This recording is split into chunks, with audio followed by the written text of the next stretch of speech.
Imagine the relief washing over federal employees as they face the relentless climb of everyday expenses.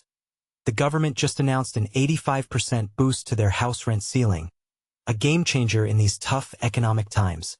This welcome update comes straight from official channels and was rubber-stamped by the federal cabinet following a proposal from the Ministry of Housing and Works.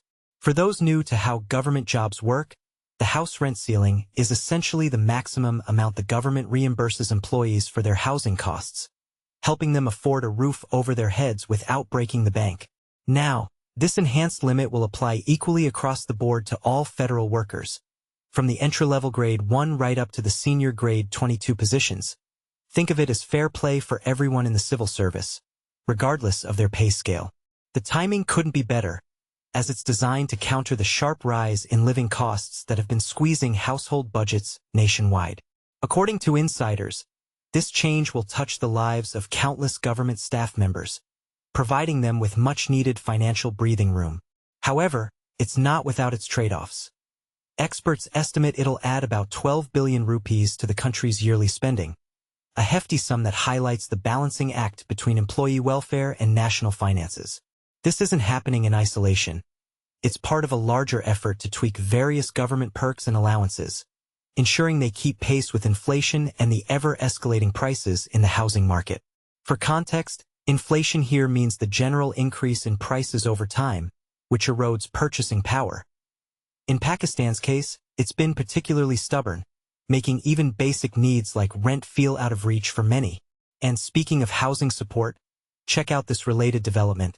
On Thursday, the Ministry of Finance rolled out the Federal Government Receipts and Payments Rules 2025, introducing a fresh policy on house building advances. If you're unfamiliar, a house building advance is essentially an interest-free loan from the government to help employees construct or buy a home, repaid through salary deductions over time. Breaking it down simply, employees in grades 1 through 16, often referred to as staff roles, are now able to apply for an advance worth up to 36 months of their basic pay. For those in higher brackets, grades 17 and above, typically officers with more responsibilities, the limit is set at 24 months of basic salary. Once approved, these requests will be handled under the new 2025 guidelines, streamlining the process to make it quicker and more accessible.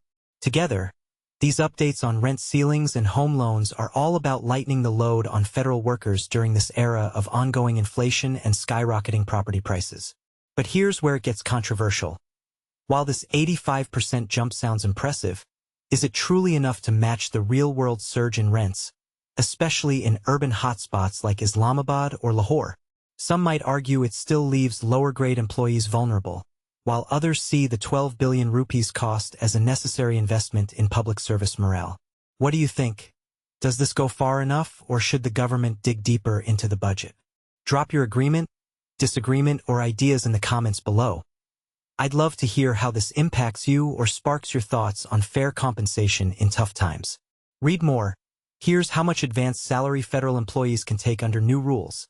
https://tribune.com pk/story/2575005/heyrace-how-much-advanced-salary-federal-employees-can-take-under-new-rules